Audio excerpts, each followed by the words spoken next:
Imagine breaking free from everything holding you back for good. What if the masks, the games, the expectations you hate could just disappear? This isn't just talk. If you're ready to finally live your truth, you need to hear this. The absolute most important part, it's waiting for you at the very end. Don't scroll. Imagine a moment when you realize you can no longer pretend. The masks you've worn for decades suddenly feel suffocating, and the games everyone plays around you become painfully obvious.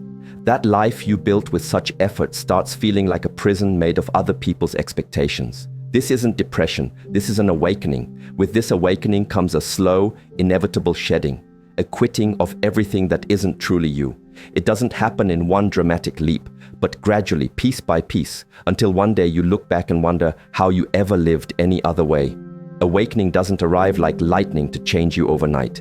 It seeps in like water through stone, slowly and imperceptibly reshaping you. You suddenly find yourself allergic to what once felt normal. Small talk tastes like dust. Ambitions that used to drive you now feel strangely hollow. And old identities hang off you like clothes that no longer fit. This isn't something you decide, it simply happens. Your very being begins to reject falseness the way your body rejects poison.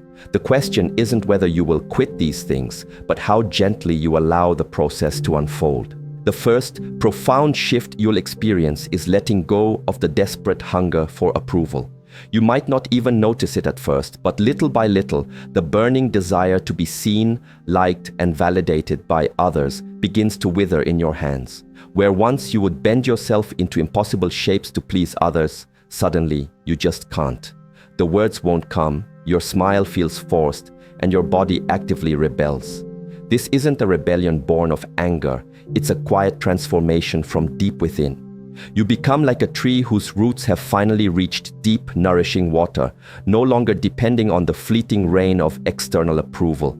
And so, slowly, the performance falls away, allowing something far more authentic to take its rightful place. What replaces this hunger isn't arrogance or indifference. It's a quiet, inherent sense of worth that simply comes from being. You realize you don't need to earn the right to exist through applause or recognition. You exist, and that is profoundly enough. It feels as though an internal compass has been placed in your heart, one that points true regardless of who is watching. External approval becomes completely irrelevant because you begin to taste a deeper, more nourishing inner authority. While this can feel incredibly liberating, it might also feel lonely at first. For a while, you're caught between two worlds, no longer addicted to approval, but not yet entirely at ease without it. Then, something curious happens. You quit the intense need to be special. For much of life, being special seemed incredibly important. To stand out, to be unique, to be admired. Yet, with this awakening, this persistent craving begins to dissolve. You might notice yourself becoming quieter about your achievements, less eager to announce your discoveries or flaunt your insights. You stop weaving those subtle little performances designed to make yourself seem deeper, wiser, or more conscious than others. Initially, this can feel terrifying, prompting the question, if I am not special, then who am I? But slowly, you discover that when the need to be special finally dies, something truly extraordinary is born. You become authentically yourself, free of all costumes and pretenses. It's a paradox. The less you try to stand out, the more radiant and genuinely unique you become. Flowers don't bloom to impress passers-by. They bloom simply because blooming is their nature. When you quit performing specialness, your true uniqueness shines more brightly than ever before. You are no longer imprisoned by the exhausting effort of appearing significant. You discover the quiet, profound freedom of simply being ordinary. And in that ordinariness, life itself becomes truly extraordinary. You realize that to simply be is the greatest miracle of all. And so, the weight of specialness, once so heavy, slips from your shoulders and beautifully disappears. Next comes a subtle but profound shift. You quit the performance of happiness. This isn't about quitting happiness itself, but the endless act of pretending to be happy, forcing positivity, and acting as if you are above all pain. You simply no longer have the energy to wear the mask of eternal sunshine.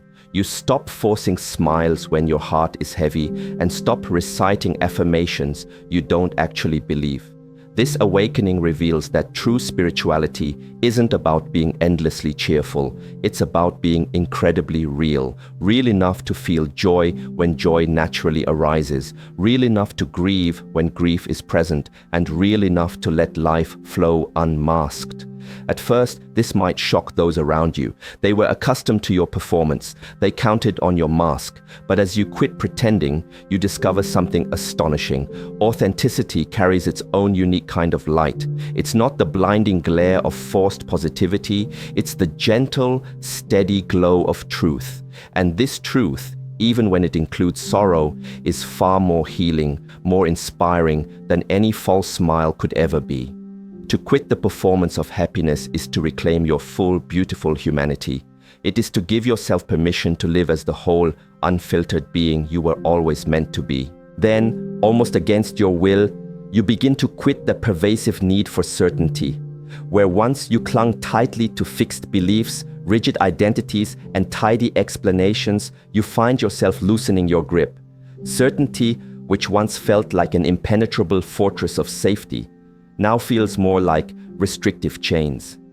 You start to sense that life isn't meant to be pinned down, that truth is too alive and dynamic to be captured in mere words. Initially, this can feel utterly terrifying, not knowing exactly who you are, what will happen, or why life unfolds as it does.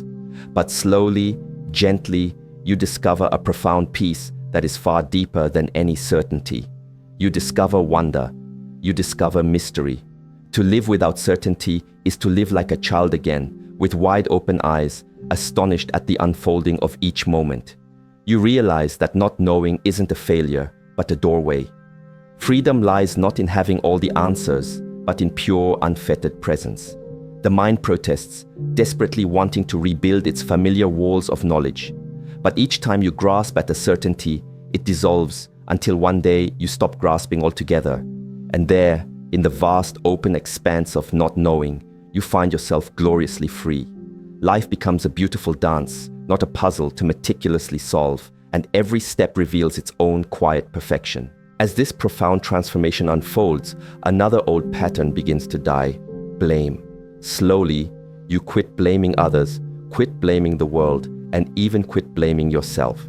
This isn't because harm never happened, but because blame simply no longer serves you. You realize that holding on to blame is like drinking poison and foolishly hoping the other person will fall ill.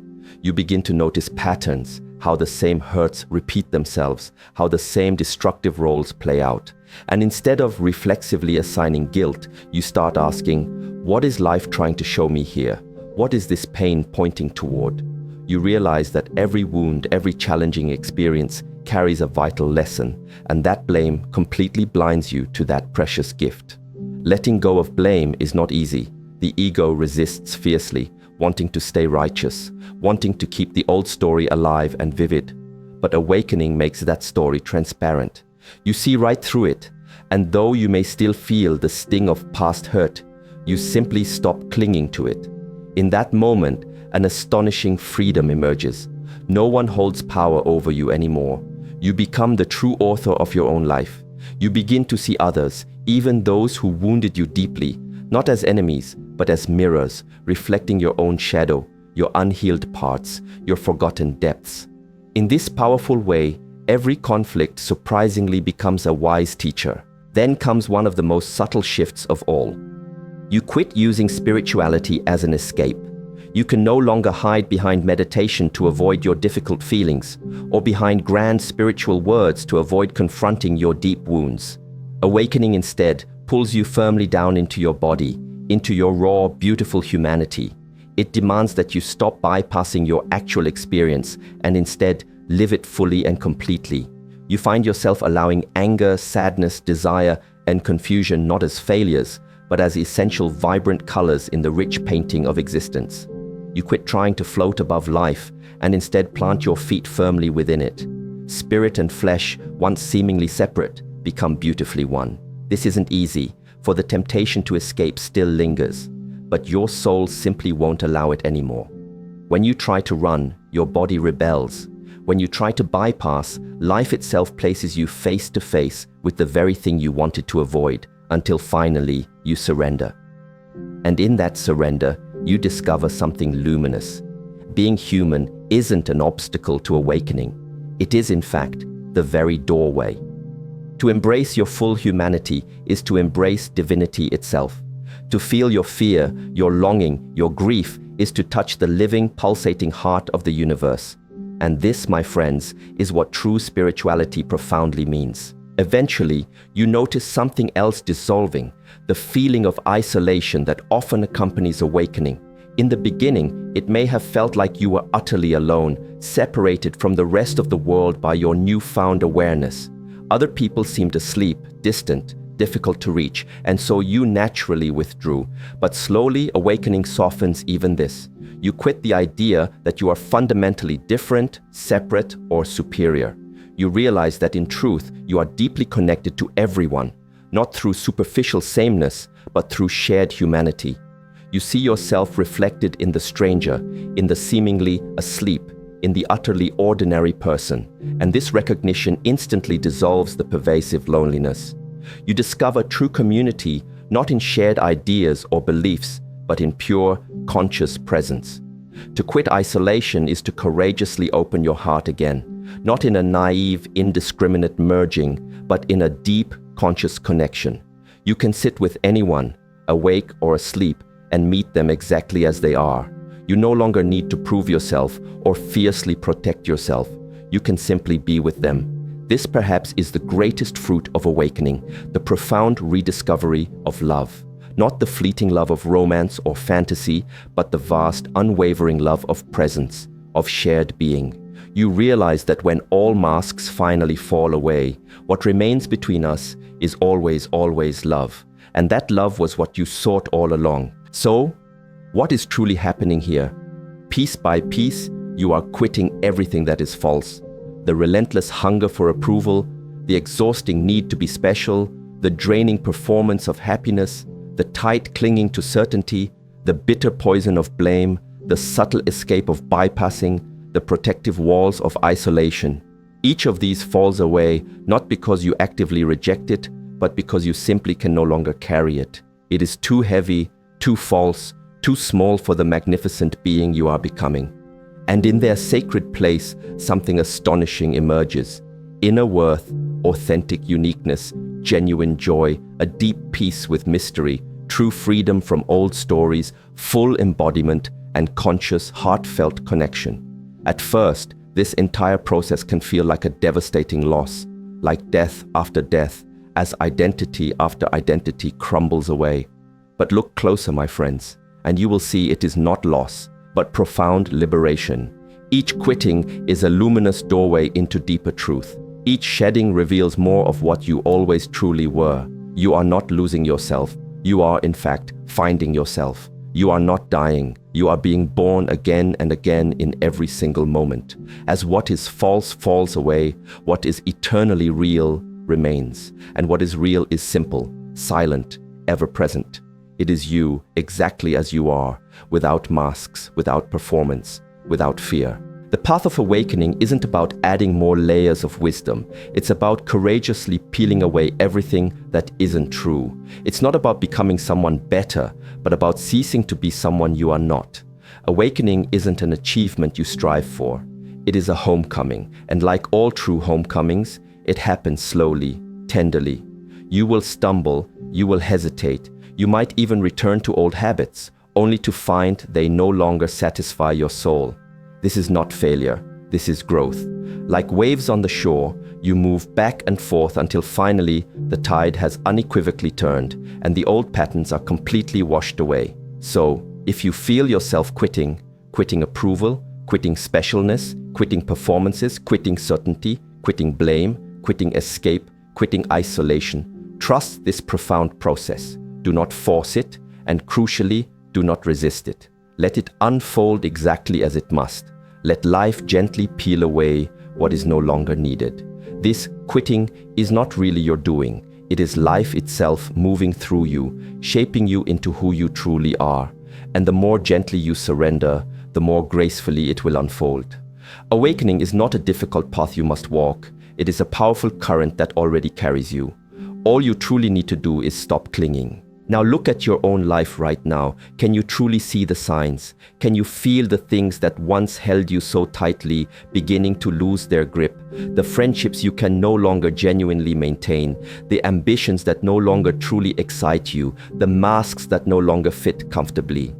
Do not fear these endings. They are in fact powerful beginnings. Do not mourn what you are quitting. Instead, celebrate with open arms what is being courageously revealed.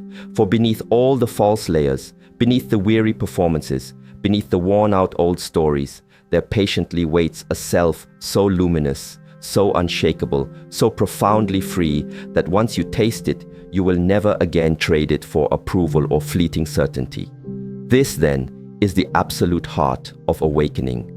It is not about becoming someone new, but about finally no longer pretending to be someone else. It is about quitting everything that was never truly yours until only pure truth remains. And truth does not need applause or performance or certainty. Truth does not blame or bypass or isolate. Truth simply is. And when you align with it, when you allow yourself to live authentically from it, you find that life itself becomes lighter, simpler, more fluid. You stop fighting the powerful current and joyfully discover that the river of existence was carrying you all along. So I say to you, my dear friend, do not resist this sacred quitting. Let it happen. Let it peel away everything that is false, everything that is heavy, everything that is not truly you. Yes, it will be uncomfortable. Yes, it will be lonely at times. Yes, it will absolutely feel like a series of small deaths. But on the other side of that death, there is an incomparable life. A life more vivid, more free, more real than you have ever known. When you quit what is false, what purely remains is love. And that love is not fragile. It is the unbreakable foundation of the universe itself. It is, in essence, what you are. You will discover that the self you thought you were, the actor, the seeker, the victim, the tireless performer, was only a mask. And beneath it, you were already whole, already free, already enough. Awakening is simply the radiant recognition of this eternal truth. And once you truly see it, you cannot unsee it. Life will never again let you go back to sleep. So let yourself quit. Let yourself fall away from what is false. Do not be afraid of the emptiness it temporarily leaves. For emptiness is not nothingness. It is boundless space. And in that sacred space, the true self flowers, slowly, quietly, exquisitely, beautifully. Awakening is not about striving to become someone else. It is about powerfully remembering who you are when all else has finally fallen away. And when that memory returns, when you finally rest as your authentic self, you will realize something astonishing. You were never missing anything. You were never broken. You only forgot. And now, you are beautifully remembering. And this, my friends, is genuine freedom.